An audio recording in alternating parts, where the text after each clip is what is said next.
Oh, nasty. Don't look at me. I got this icebox where man's harmful heart used to be. We don't know how to rap, okay? Ronnie, say something about harming yourself. Say something about harming yourself. Self-loathing is not helpful for you. When you got a jail named Bubba, ladies that give you some, what was it? What do you? I don't know.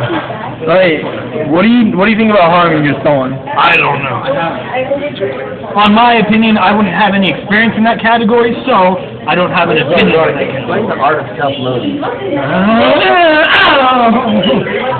Ronnie, no, really, tell us something about harming yourself. Well, what would you like to know specifically? Something about parents and harming yourself and breaking TVs. Well, a classic scenario that I've commonly seen in the textbooks right after the chapter of Hitler would be when Hitler grabbed the pear and the Hitler German police were calling on him. But he didn't have the right staff. The white staff were called. However, they came in such a barbarian fashion that he did not get any, he was so oblivious, he did not get any chance to explain the situation. If they would have just calmed down and let him explain what happened, the whole situation would have calmly came down to a simple pear when he was trying to get. How did the TV end up breaking? Something about the TV going through a pear. Remember, the pear is the key in this scenario here. Hitler had an obsession with pears. I don't know. Well, bottom line is, kids, say no to drugs, but most importantly, say no to pears. Don't harm yourself. With self-loathing. Yes, Bubba. Back up. So you're saying people shouldn't harm themselves? It is, you're considered, how you say, not normal, abnormal to you. Okay, about your sister. What about demanding someone to bring a car for you? That is called a hostage situation, negotiator. When he comes in and offers something for a surrender. Mostly, the suspect demands maybe a plane with gas to take him to any destination that needs. Well, what about the suspect demands a car? What type of car? A BMW, probably? Maybe a Z4? Has he had any prior vehicles in the past? Oh, yeah. Because the common thing that I've seen in these cases is that they've gone from car to car and they can't decide what they want. So that's why the suspect goes ahead and asks for another car.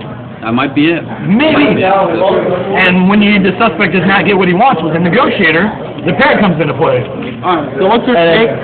Backing up into a TV and throwing paint around? I have no experience in that situation. I've never heard of that. Well, very, very rare. Who might have experience in that? I don't know. Do you know of anyone? Dr. Rony. Yes, sir. I was wondering, what's your take on girls? What would you like to know? How do you approach them? How do you get laid? But not that's not the right question to ask because Dr. Rony himself does not have a girl currently. Correct. Every last, I think, 20 girls that I've talked to has had a boyfriend, and my chances have been shut down and closed before I even had a chance to start the game. They called it game over. Any other questions, class? Yeah.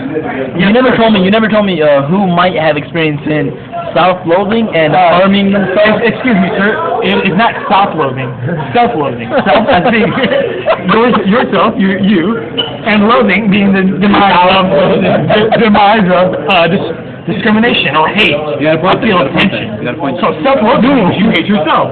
I hang out with an apple who does that shit. Self-loathing can come in sessions, like mentally sessions. Correct. Self-loathing can come in different variable types of fashions and thoughts. It could come from a young gentleman hating an apple with his cellmate named Bubba, or many different varieties. Is there anything else you'd like to know, sir? Yes. I'm still stuck in the case of harming people. Harming about people. Demanding for cars. That's a very, very, very rare case. And if you ever see that in your future or classic scenarios, go ahead and let me know because that is a very, very rare case. What's your question? Ronnie Hilda. Ronnie,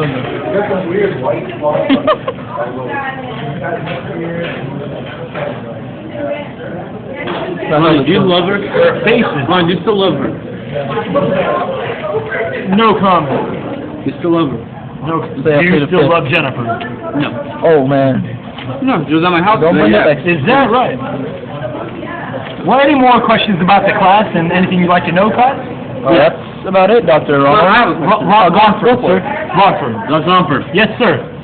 Mr. Ohan? Dr. Romford. Okay. O'Hain, I'm sorry. Where'd you receive your PhD at?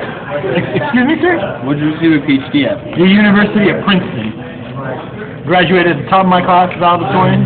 I did nothing but study, and I had no life. Can we see your bowl cup, please? Yes. This bowl cup represents turn my around, please? certification of valedictorian.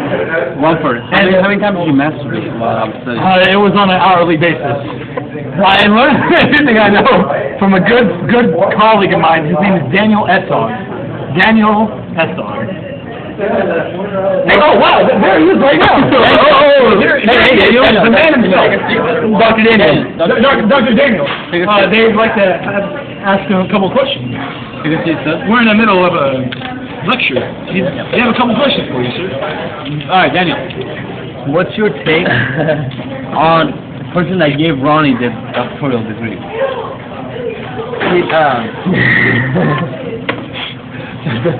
That's one thing about his laugh is rooster hair certified as his laugh. Daniel, speak. Doctor, essentially what we had is... Is that what someone call a bowl cut or a pumpkin haircut is free? Listen here, you flea and Don't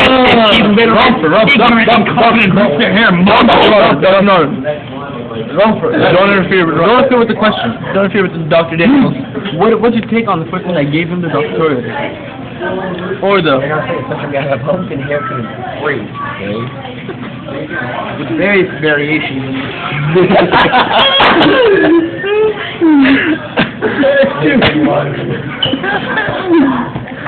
That's about it for the session. No, it's not over. It's not over. It's only like 10-minute video, dog. It's not over. All right, Romford. We'll come back to this. I need to know, Doctor.